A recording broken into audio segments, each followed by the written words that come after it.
Donc, j'espère que vous allez bien, tout le monde. On est à la séance 67 de la lettre de Paul aux Romains. On est toujours dans Jean 10.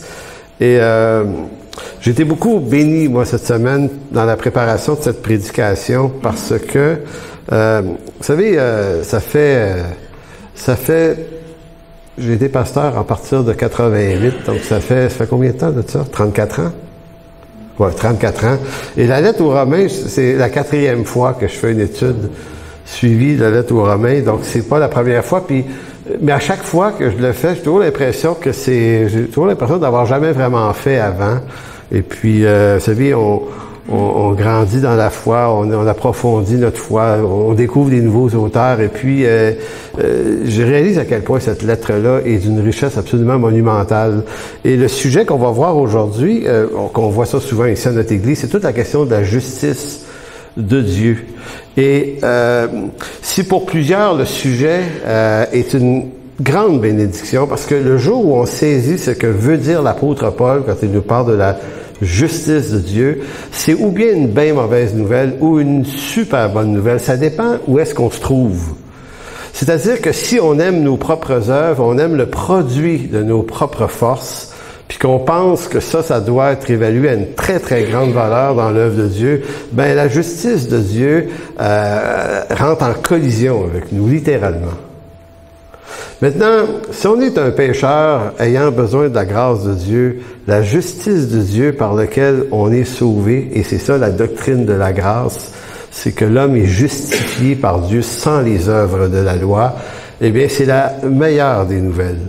Donc, ce qui peut être une pierre d'achoppement pour certains, donc ceux qui aiment ce qu'ils font, c'est une pierre d'achoppement pour eux. Ça a été une pierre d'achoppement pour le peuple juif il y a 2000 ans. Parce qu'au fond, tout le problème du peuple juif qui renonce au Messie, écoutez, j'aime ça répéter cette idée-là parce qu'elle est très, très forte, mais vous imaginez que vous faites partie d'un peuple dont la principale raison de son existence, c'est de faire venir au monde un Messie. C'est ça la raison de l'existence du peuple juif. Donc, depuis Abraham jusqu'à Jésus, là, entre les deux, ils attendent un Messie, et le Messie arrive à un moment donné. Donc, normalement, ça devrait culminer là, ça devrait être la vie, la joie, ça devrait être l'apothéose de dire, hey, on vit pour qu'il vienne, lui. Et lorsqu'il se présente, on le crucifie. Donc, c'est quand même quelque chose d'énorme qui s'est passé. Maintenant, on peut penser que c'est les Juifs, c'est un problème juif. En fait, c'est un problème humain. On a le même problème. C'est-à-dire, notre justice propre compte pour nous davantage que la justice de Dieu, mais on ne le sait pas. Et on s'en rend pas compte. La raison pour laquelle on est sauvé, nous dit Jésus, tournez pas là, dans Jean 16,3, il dit la vie éternelle, c'est pas décrit par Jésus comme une vie sans fin, parce que c'est difficile d'expliquer c'est quoi une vie sans fin dans un univers où le temps, l'espace n'existent pas de la même façon qu'ils existent dans la création de Dieu. Donc, on s'en va sur une nouvelle terre et des nouveaux cieux. Il y a probablement du temps et de l'espace exactement comme il y en a ici, mais c'est une doctrine pas claire, parce qu'on s'imagine aller vivre dans le royaume de Dieu. Il y a certains pour qui c'est un cube flottant dans un univers incertain, dépendant de la position eschatologique que vous avez. Moi, je crois que c'est une nouvelle terre et des nouveaux cieux. Mais c'est pas le sans fin qui est si intéressant que ça. Bien que ça va être sans fin, c'est éternel, donc c'est sans fin. Mais remarquez que l'idée de la vie éternelle nous est pas vendue par l'attrait de sa longueur. Parce que c'est pas si intéressant que ça finisse jamais. Tu sais, tout d'un coup, c'est plate. Mais ça sera pas plate, là. C'est ce que je dis. Mais il faut quand même imaginer que vous savez, quand on est jeune, on veut vivre longtemps, puis plus on vieillit, on finit par se dire que ça peut arrêter. Hein? C'est ça, vous autres? Ouais. Tu dis, bon, je pense que... Pierre, il me parlait tout à l'heure d'une retraite. Tu sais, à un moment donné, on va arrêter, là. Tu sais, il faut que ça finisse, cette affaire-là. Mais quand on est jeune, on est en pleine santé, on saisit pas ça. Mais tu commences à comprendre ça le jour où tu as de la misère à mettre tes bas le matin, tout seul. Je parle de ma vie, là. Pas toi, pas Paul, toi, tu te plies facilement. Pas Paul, ouais, c'est ça. Non, mais il y a des affaires que quand tu vieillis, tu te dis, ben, il est donc bien loin, mon pied droit. Mon pied gauche, je l'atteins facilement. Mon droit, je ne sais pas pourquoi. Pourtant, j'ai les deux jambes de la même longueur. Je suis sûr de ça. Le droit, on dirait qu'il faut que je me place dans un escalier pour arriver. Changeons de sujet, c'est pas intéressant. Mais je voulais dire, c'est que la vie éternelle, l'attrait de la vie éternelle, c'est pas tant sa longueur que la qualité de ce qu'on y trouve dans cette vie-là. Et Jésus dit, la vie éternelle, c'est de le connaître, lui, le seul vrai Dieu, et Jésus-Christ, son Fils. Donc, en étudiant cette semaine, il m'est arrivé une réflexion que je vous fais brièvement avant d'aller dans Romains chapitre 10. C'est que si la vie éternelle, c'est de le connaître, on est invité à ne pas attendre d'entrer dans la réalité du royaume de Dieu pour le connaître. On est appelé à commencer à le connaître ici. Sa parole nous est donnée pour cette raison-là. Et bien souvent, j'ai l'impression, en tout cas, c'est mon cas à moi, je ne sais pas pour vous, c'est que quand on se convertit, on entre plus dans des projets. On arrive d'une église, puis on a du fun, puis on chante, puis on fait plein d'affaires. C'est correct de faire tout ça, là. Mais c'est juste que on n'est pas tellement instruit d'abord à savoir c'est qui ce Dieu-là qui t'a sauvé. Parce que on prend pour acquis que si on t'a donné une Bible, on dit lis ça.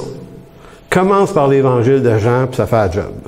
Puis là, tu lis ça, tu en comprends 10% au début.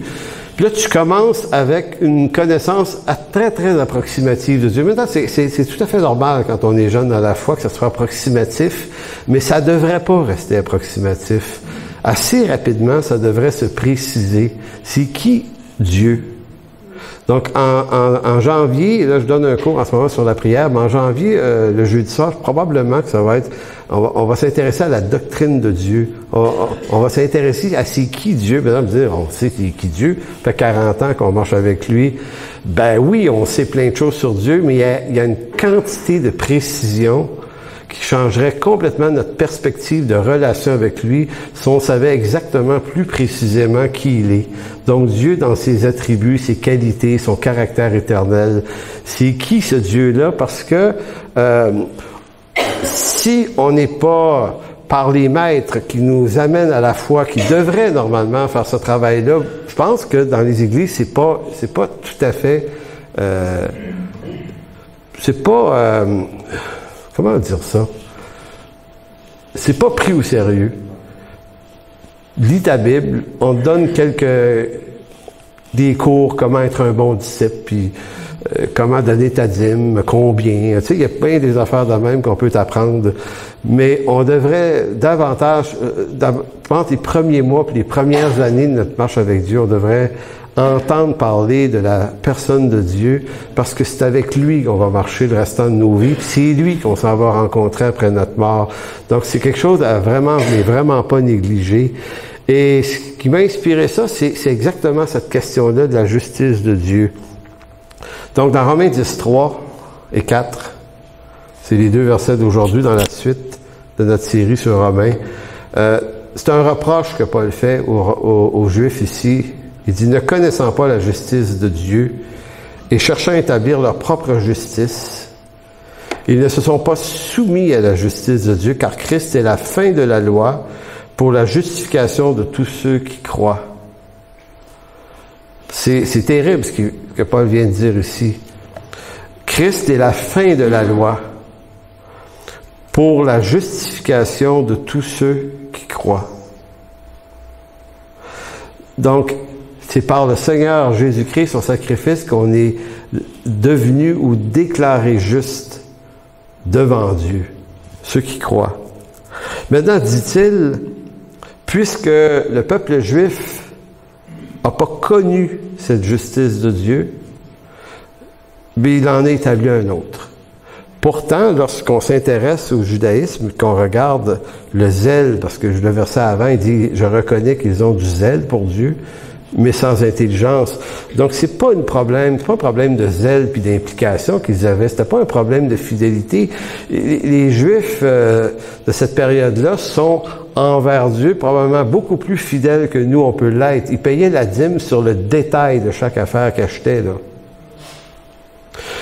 Écoutez, quand c'était le sabbat, là, il allait plus loin que les règles du sabbat. Il s'était fait des distances, des parcours de sabbat. Ils sont encore là à Jérusalem. Il y a des petits fils dans la ville, là, puis on voit ça partout dans certaines villes israéliennes, où un Juif, le dimanche, ne peut marcher qu'une certaine distance à l'intérieur duquel, ou plus loin que ça, il violerait le sabbat. Donc, ils sont, mais vraiment en règle.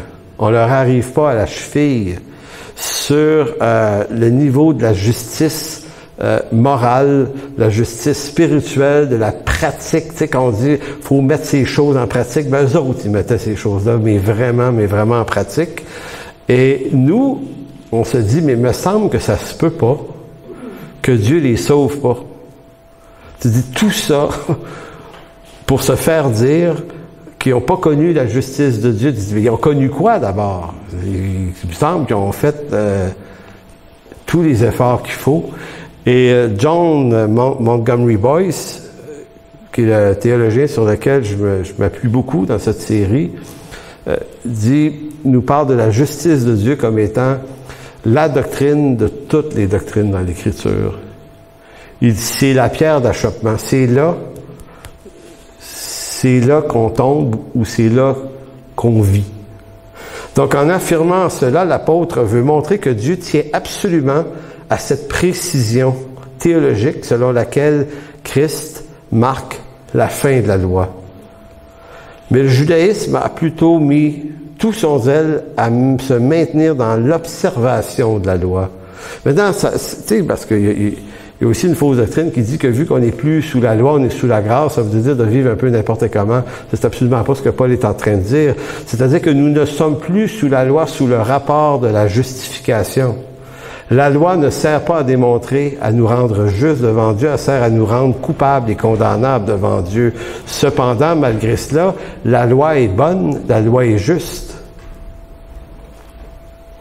Donc, le Juif pratiquant faisait fidèlement toutes ses prières, il allait au temple, payait sa dîme, était généreux dans ses aumônes aux pauvres, il chantait des cantiques, il aimait sa femme, il aimait ses enfants, il était fidèle, il honorait Dieu au meilleur de sa connaissance.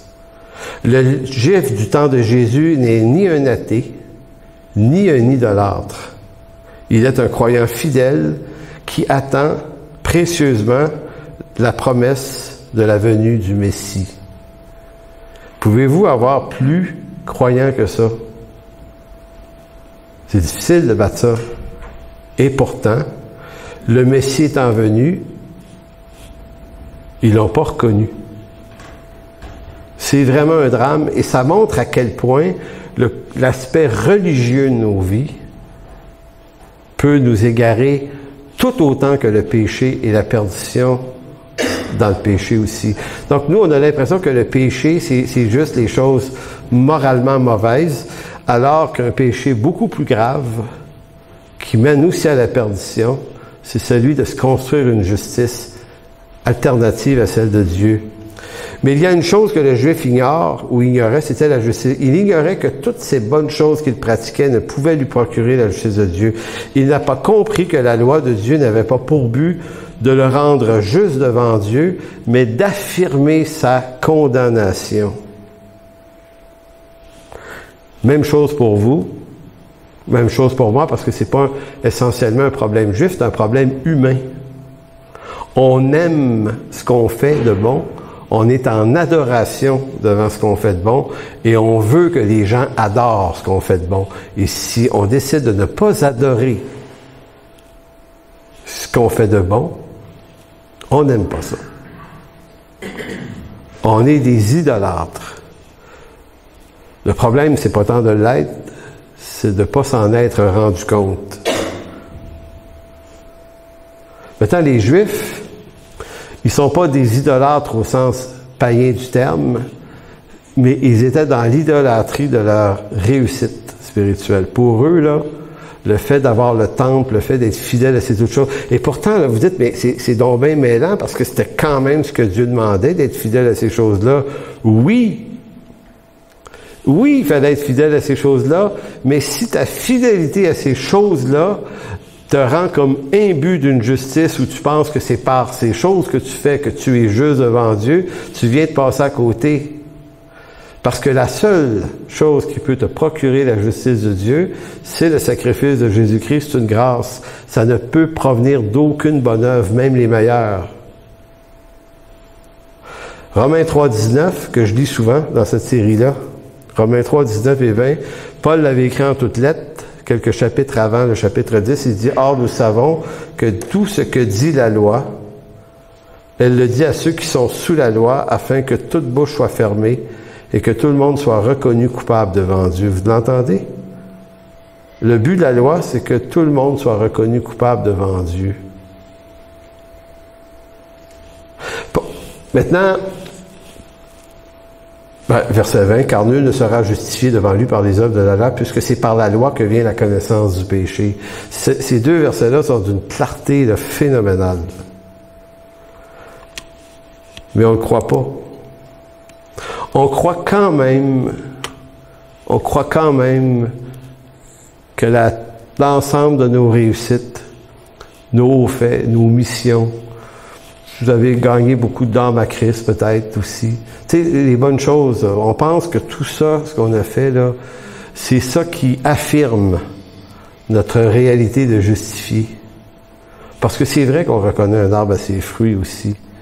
Mais à partir du moment où ça devient ton discours, ce que tu as réussi, tu es en train de dire que tu es déchu de la grâce.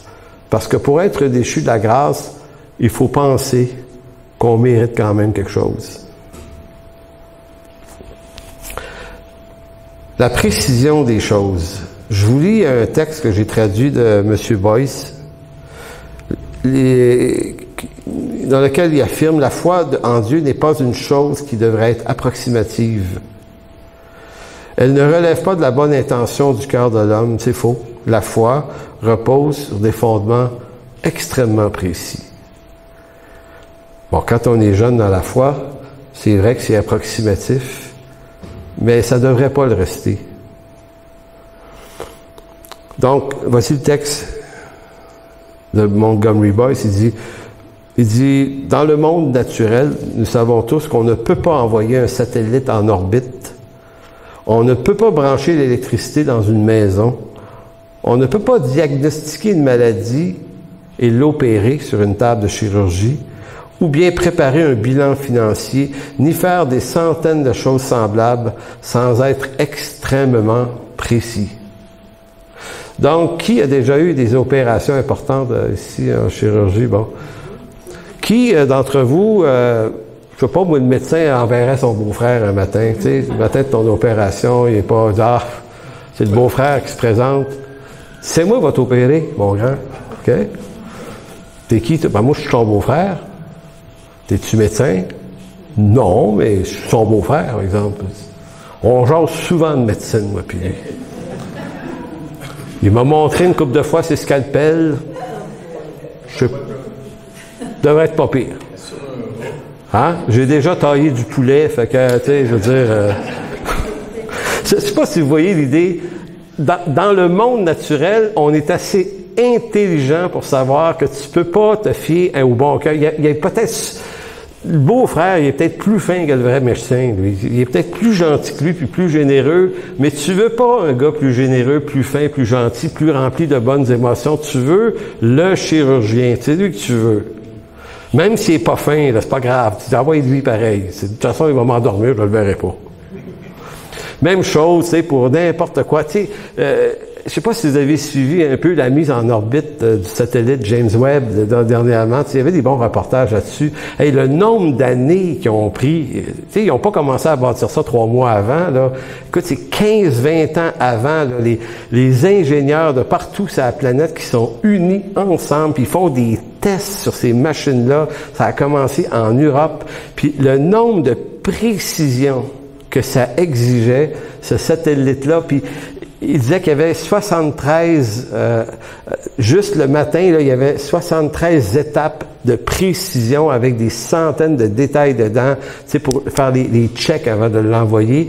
Puis si on échouait sur un seul de ces tests-là, on pouvait renvoyer pour absolument rien, il n'aurait pas fonctionné. Puis dans le reportage qu'on voyait, là, chaque étape, là, tu voyais les gens de la NASA dans une immense salle, là, par chaque étape qui était correcte, qui était check, ils se mettaient à applaudir puis se serraient dans le bras. Il y en avait des dizaines et des dizaines de check-up de même avant de partir. Puis un coup qui était parti, là, 3 jours après, il place en orbite, puis là, il faut qu'il ouvre une toile solaire, parce que ça marche à l'énergie solaire. Et là, ils sont nerveux, tout à l'heure. Il y en a qui transpirent, ils sont en train de voir si ça va ouvrir, cette affaire-là. Puis quand ça l'a ouvert, là, le soulagement puis la joie qu'ils ont. Avez-vous une idée de la précision que ça prend pour envoyer un satellite comme ça? Donc, nommer n'importe quel domaine d'expertise, c'est comme ça. Donc, de la même manière, dit Boyce, on ne peut pas faire de progrès spirituel dans la connaissance de Dieu sans être, nous aussi, extrêmement précis dans la connaissance de qui est ce Dieu. Négliger cette connaissance, c'est négliger la qualité du message qu'on va donner ensuite à ceux qui nous écoutent. Donc, c'est pour ça qu'il dit un des mots les plus importants du Nouveau Testament, c'est le mot justice. Et c'est le mot justice dans la mesure où on a tendance à y mettre notre propre définition. Parce qu'on a tous une vague idée ou une bonne idée de la justice. Donc, qu'est-ce que les Juifs n'avaient pas compris? Parce que ça m'a souvent tordu l'esprit de me demander, mais comment ils auraient pu le comprendre, là? Que Christ est la fin de la loi pour la justification de ceux qui croient. Comment ça se fait que se sont bâtis une autre justice? Ben, c'est une question d'aveuglement. L'Ancien Testament annonçait un Messie souffrant. Ésaïe 53, versets 4 et 5. Je ne sais pas si je l'ai envoyé, le verset. C'est pas grave. Merci, Carole, que ce soit pas grave. Donc, Ésaïe 53, versets 4 et 5. C'est ça le problème. J'envoie ma liste de versets, puis quand je repasse mon message le matin, je repasse d'asphalte à une autre couche par-dessus.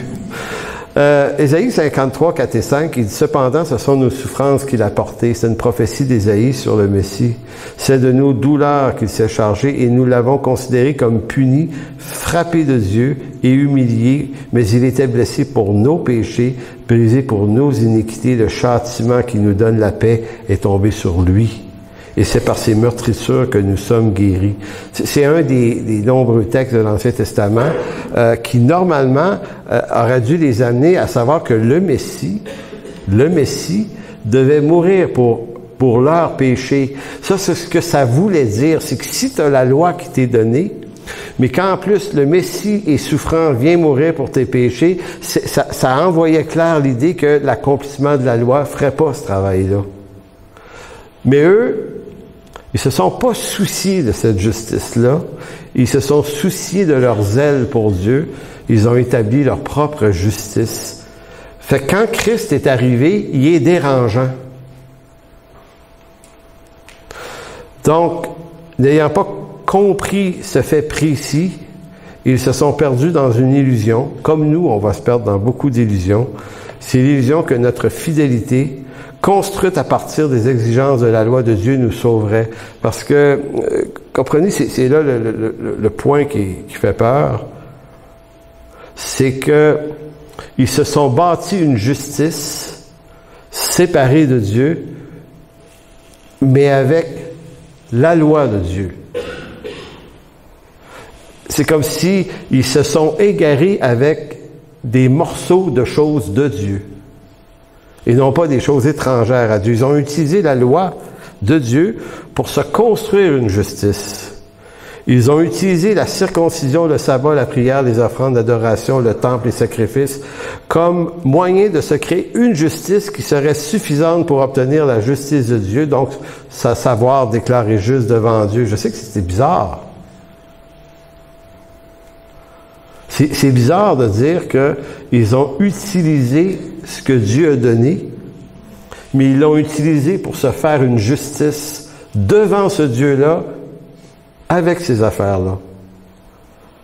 C'est pour dire à quel point le piège, il est extrêmement sensible. Là, c'est le même piège pour nous. Parce que je parle des Juifs, mais je ne voudrais pas penser que j'attaque les Juifs. C'est l'humanité qui est faite comme ça. On fait la même chose. Maintenant, le problème, c'est qu'on ne le sait pas. Parce que c'est toujours la même chose. Si tu te bâtis une justice, mais cette justice-là va te rendre aveugle du piège dans lequel tu es. Vous voyez? Donc, les Juifs ne savaient pas qu'ils s'étaient bâtis une fausse justice, qu'ils les égaraient de la justice de Dieu. Donc, nous, on fait la même chose. Moi, je fais la même chose. Vous faites la même chose. Donc, pour certains chrétiens, certains milieux, ça va être l'excellence de la culture de notre Église qui fait notre justice. Nos œuvres sociales, nos œuvres de compassion. Donc, on va dire, nous autres, nous, on fait ça. Voyez-vous, ça, là, c'est notre justice. C'est ce qu'on présente à Dieu. Vois, Seigneur, nous, on fait ça pour nous. Nous, on le fait mieux, parce que on dit jamais qu'on le fait moins bien que les autres. Ça se peut pas dire une affaire. Maintenant, je suis pas en train de dire qu'il faut pas faire ces choses-là. Il faut les faire. Le problème, c'est pas de les faire, c'est comment on les contamine par une gloire qu'on se donne de les faire. Et à chaque fois qu'on fait ça, on vient de cracher sur la justice de Dieu. C'est ça qu'on vient de faire. Mais on le sait pas. Nous autres, on s'est trouvé bon en faisant ça, parce que si c'est de Dieu ce que tu fais, tu peux dire, il n'y a pas de péché, je fais tellement ce que Dieu veut. Oui, mais le problème, c'est que toi, tu es pécheur, puis tu es capable de contaminer ça au complet, parce que tu te le réappropries pour juger les autres par rapport à tes bonnes œuvres à toi. Donc, pour certains, c'est l'excellence de la culture. Pour d'autres, ça va être notre excellente théologie qui fait de nous une distinction. Notre justice, notre théologie est tellement supérieure à celle des autres. Gloire au Seigneur et à nous aussi un peu quand même. Parce qu'on est quand même un peu plus intelligent que les autres. Vous voyez, on est encore potentiellement piégé là. Certains d'autres diront, c'est notre compréhension de la grâce de Dieu qui nous rend théologiquement et spirituellement supérieurs aux autres. Parce que nous, on l'a vraiment compris, la grâce. Tu sais. On l'a tellement compris. Or, connaître la grâce de Dieu devrait nous délivrer de cette même prétention, car avoir une juste révélation de la grâce de Dieu, c'est une grâce en soi.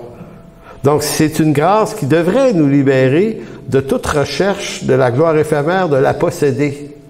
Je ne sais pas si vous voyez ce que j'essaye de dire. C'est un peu bizarre, là. Tu sais, si tu es vraiment convaincu d'avoir été saisi par la grâce de Dieu, ben s'il y a une chose dont tu ne peux vraiment pas te glorifier, c'est bien de ça. C'est tellement une grâce, c'est immérité, ça m'a été donné. J'ai été aveugle à ça, Dieu m'a ouvert les yeux, il m'a gracié, j'ai découvert ça. Là, après ça, je dis, hey, mais moi, je la comprends mieux que vous autres. En passant, c'est une très bonne idée de super bien la comprendre. C'est une précision importante. Donc, le problème, c'est pas ce qu'on possède, c'est pas ce que Dieu nous donne. Ça, c'est une richesse, une bénédiction. C'est comment on corrompt le don à notre avantage pour se créer une espèce de supériorité par rapport à d'autres. D'autres vont dire, nous, c'est nos projets, nos missions, notre vision, notre évangélisation, notre formation de disciples. D'autres vont dire, nous, on a le Saint-Esprit plus que les autres. Oui, nous autres, on a vraiment plus le Saint-Esprit. Nous autres, on parle même en langue, on fait des miracles. Nous autres, on est plus vrais parce qu'on fait plus d'affaires de même, tu sais. Ça me donne envie de nous dire officiellement ce matin qu'on est tous un peu fous, là. On est tous un peu taulés là, dans le cerveau. C'est-à-dire qu'on est pécheurs. C'est ça le problème. c'est difficile d'être humble. Il y avait une chanson à Baltimore là, que Dr. Lewis chantait, vous ne l'avez pas connue, qui s'appelait « Oh Lord, it's so hard to be humble ». Je ne sais pas s'il y en a qui connaissent ce chant-là. Je chantais ça de temps en temps, c'est un vieux pasteur, c'était drôle. Mais c'est vrai que c'est la chose la plus difficile, c'est d'être humble.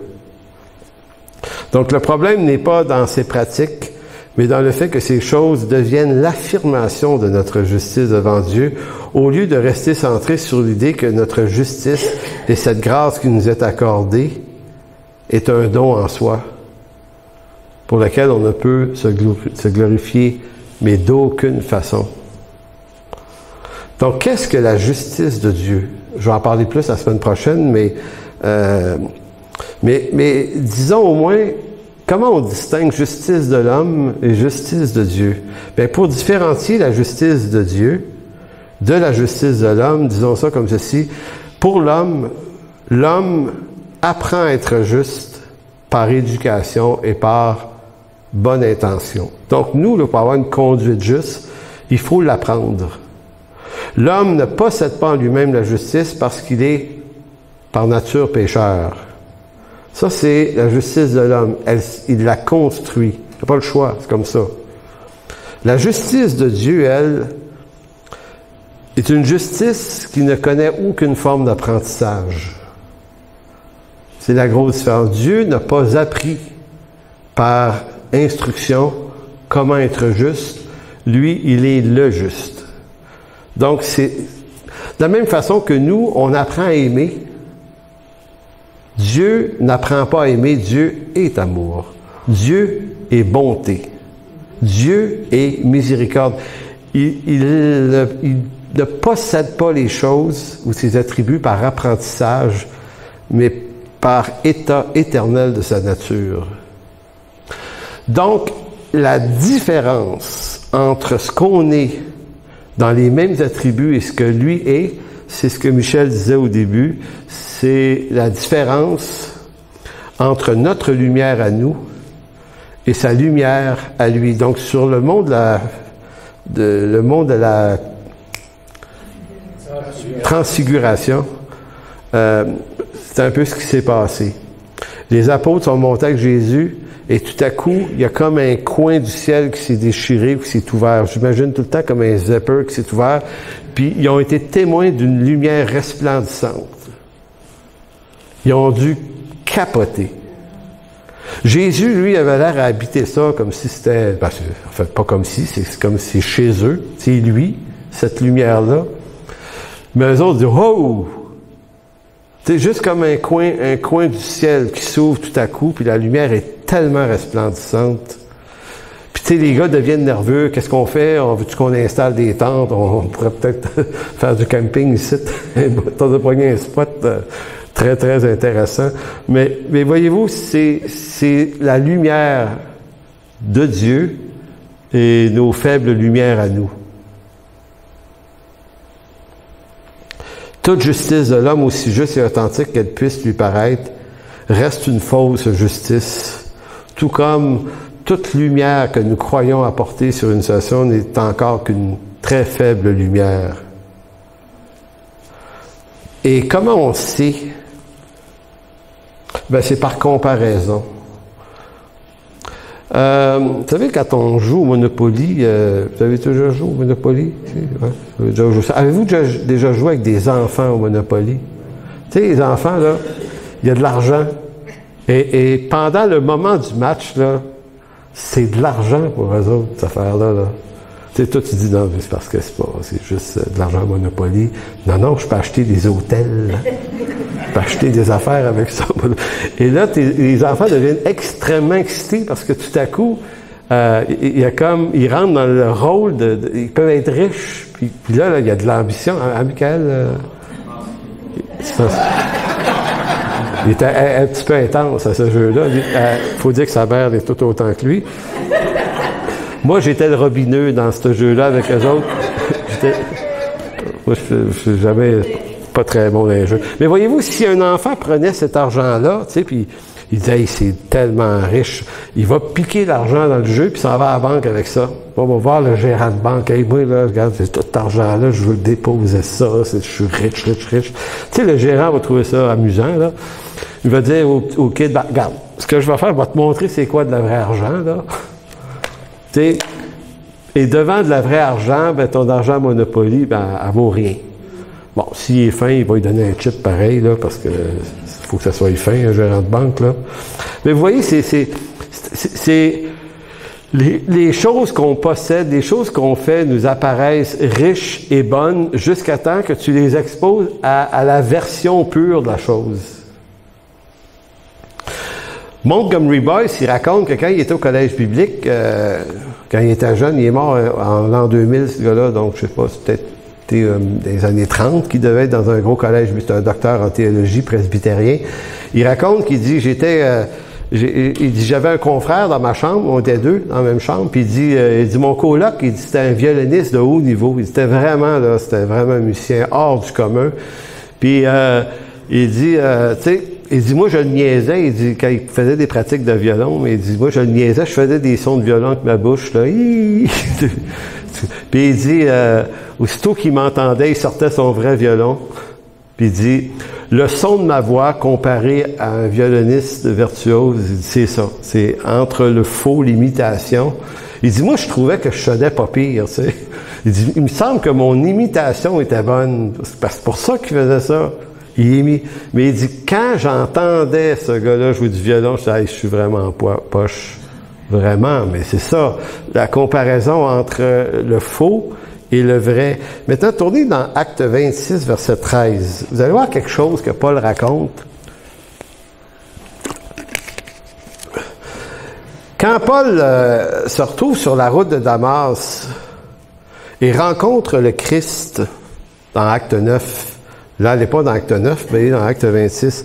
Mais le premier épisode se passe dans Acte 9. Lorsqu'il rencontre le Christ, il le rencontre dans toute sa splendeur. Tu sais, il va parler d'une lumière tellement puissante qu'il en est tombé par terre. Savez-vous la beauté de l'affaire de Paul qui est tombé par terre? C'est qu'il est tellement tombé par terre qu'il ne s'est jamais vraiment relevé de là. Et c'est pour ça qu'il est devenu un grand apôtre. Le problème, c'est peut-être qu'on finit toujours par se relever, puis faire quelque chose. Pour ça, Paul est resté petit. Je pense que même Paul, ça veut dire ça. C'est petit? Petit, ouais. Merci Paul de nous le dire. Alors, c'est quand même quelque chose, cette affaire-là. Donc, Paul est devenu aveugle lorsqu'il est exposé à cette lumière si grande. Maintenant, imaginons l'idée, là, cette lumière-là représente qui est vraiment Dieu. Maintenant, Paul, ses œuvres persécutaient les chrétiens, mais lui était convaincu de le faire pour ce Dieu-là, pour la justice de ce Dieu-là. Il ne pouvait pas imaginer que des gens qui reconnaissaient un Messie crucifié, pour lui, là, il faut les éliminer, là, ils sont fous. Là. Donc, Paul était déjà aveugle. Il était complètement aveugle de qui était Dieu. Et pour lui donner des yeux pour voir, il a fallu que Dieu le rende aveugle de ce qu'il voyait. Vous voyez l'idée? Donc, quand Paul voit cette splendide lumière, il devient aveugle. Or, juste avant cette expérience, Paul était déjà aveugle. Mais il était aveugle de la justice de Dieu. Parce que cette justice qu'il s'était donnée à lui l'aveuglait de la vraie justice de Dieu.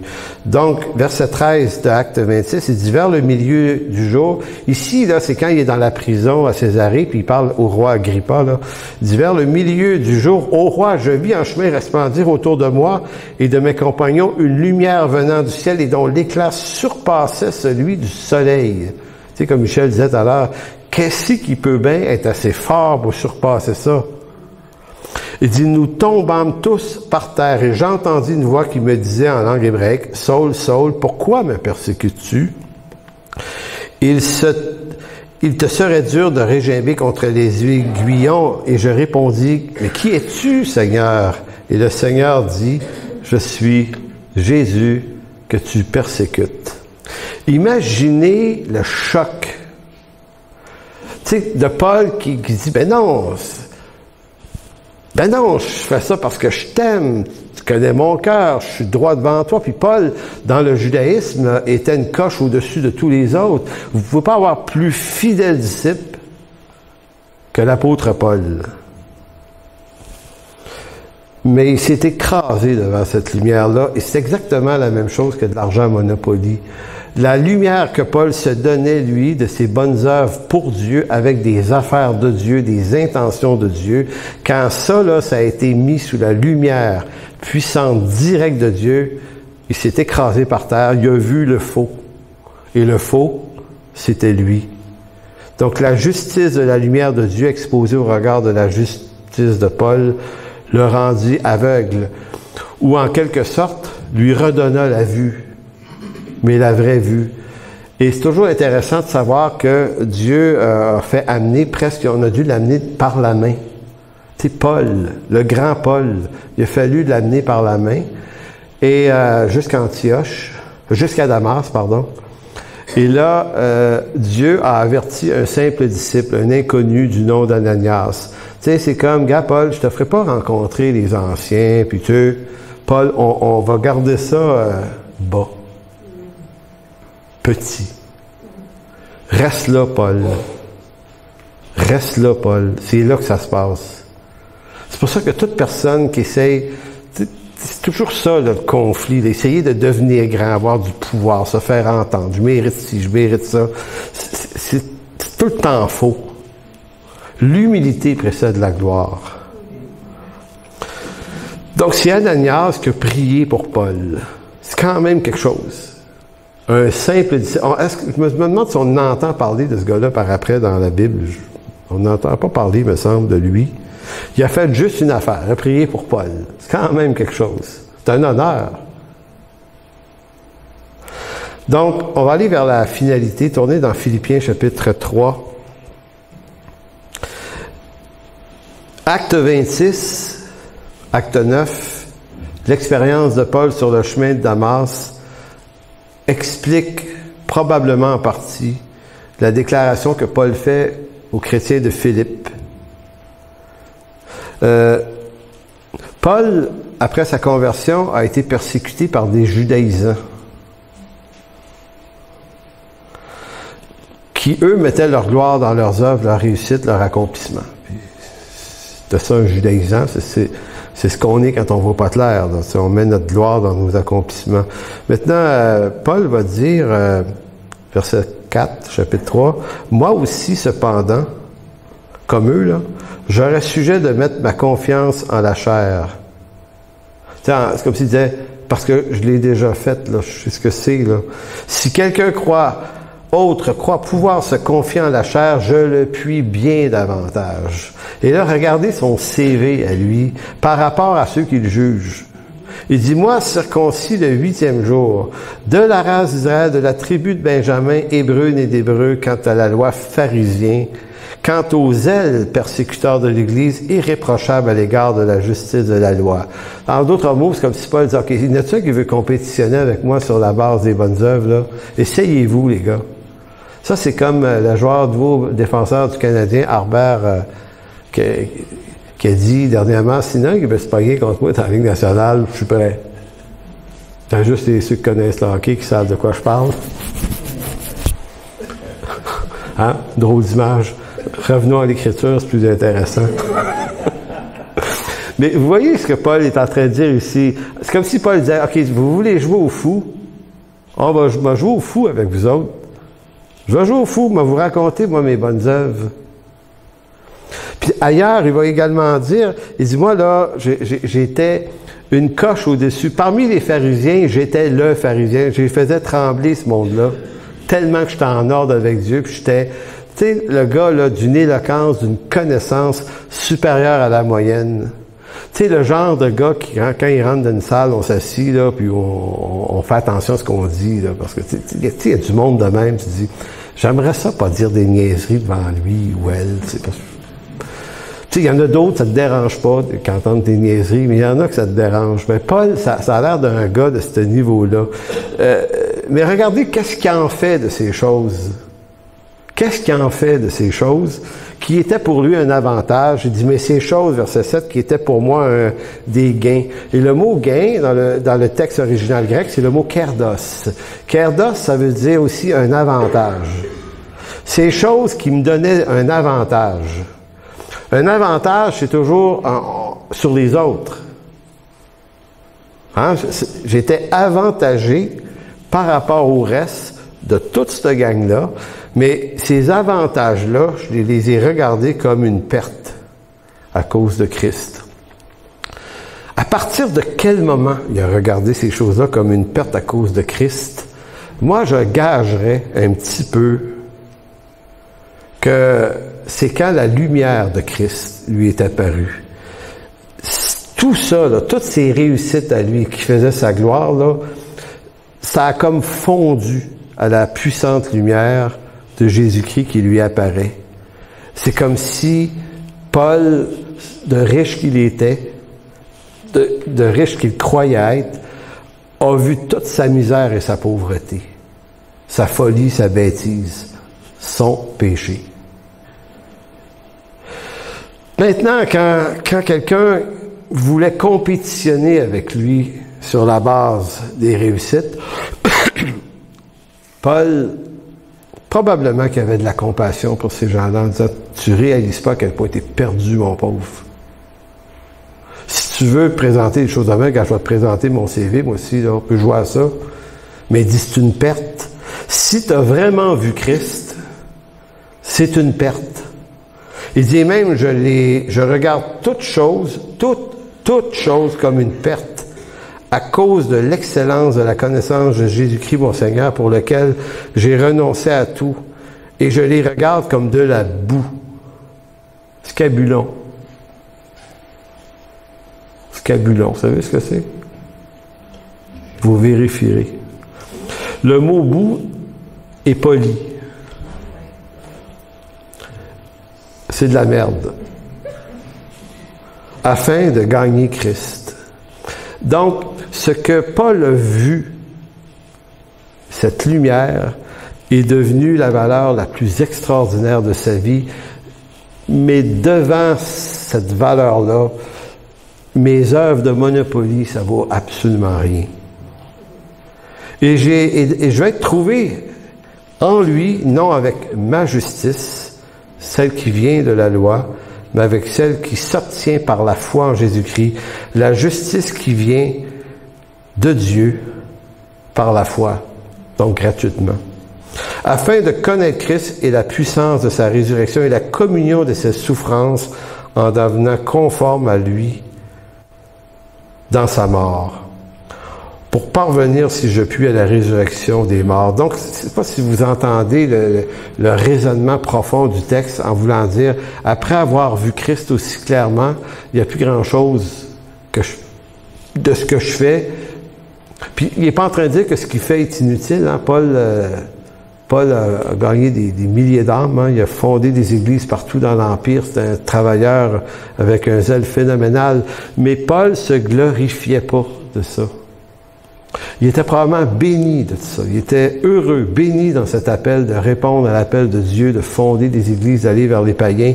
Donc, il rejette pas ça au sens où il les méprise comme inutiles. C'est fort utile. Il disait, malheur à moi si j'annonce pas l'Évangile, mais en même temps, c'est comme toutes ces réussites-là, il ne fera pas un nouveau CV pour dire, tu sais, comme une carte de visite pour dire, ouais, c'est moi, Paul, voici, j'ai fait ci, j'ai fait ça. Donc, j'ai envie de dire, bénissons Dieu pour les crises et les épreuves, parce que c'est ça que ça a été pour lui, une crise énorme.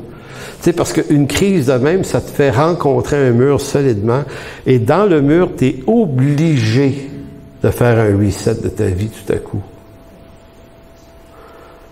Donc, on peut rendre grâce à Dieu, essayer de comprendre pourquoi Dieu amène des épreuves dans nos vies.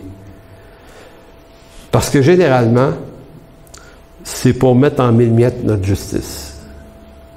Parce qu'on marche avec un Dieu souverain, puis il va nous ramasser de temps en temps pour nous ramener au début de l'affaire, à dire « T'as pas compris, t'as mal appris ». Il faut que tu apprennes à ne compter que sur moi.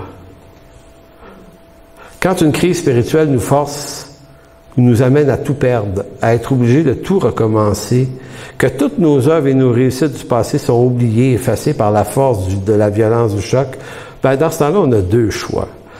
Le premier, c'est qu'on peut pleurer sur notre sort et sans cesse vouloir réhabiliter nos hauts faits pour les rappeler au plus de gens possible.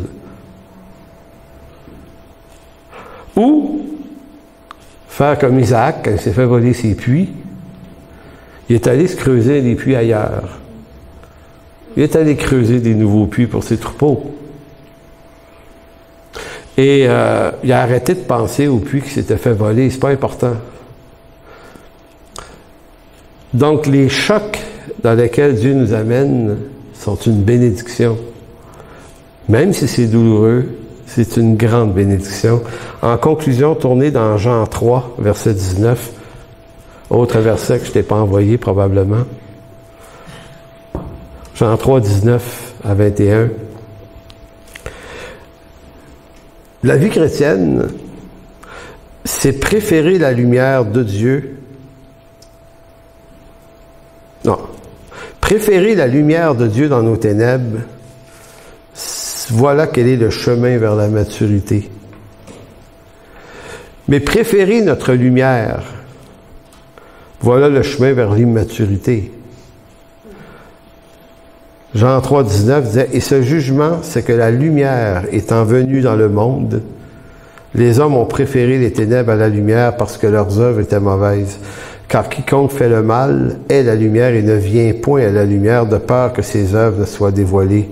Mais celui qui agit dans la vérité vient à la lumière afin que ses œuvres soient manifestées parce qu'elles sont faites en Dieu. » Donc, en conclusion de quoi, le mot « lumière », dans l'Évangile de Jean et dans le Nouveau Testament, revient très fréquemment. Et il est extrêmement important, ce mot-là, « lumière ». Amen. François, tu peux t'avancer, on va faire les deux autres chants. Alors, Seigneur, on veut te rendre grâce pour ta parole aujourd'hui. Merci de bénir encore une fois cette assemblée, comme toutes les autres aussi, ici dans la région. Seigneur, on n'a pas d'autres mots à te dire aujourd'hui, sinon merci pour ta bonté, ta fidélité. Merci parce que malgré notre arrogance, notre suffisance, notre prétention, nos prétentions à plein de choses, Seigneur, toi, tu persévères, Seigneur, à nous instruire, à nous briser, à nous rebâtir, à nous relever, Seigneur. Tu fais une œuvre de Père. Une œuvre de Père qui reprend ses enfants, qui les instruit, qui les amène à maturité, à l'âge adulte. Et merci, Seigneur, d'être un Dieu si persévérant. Amen.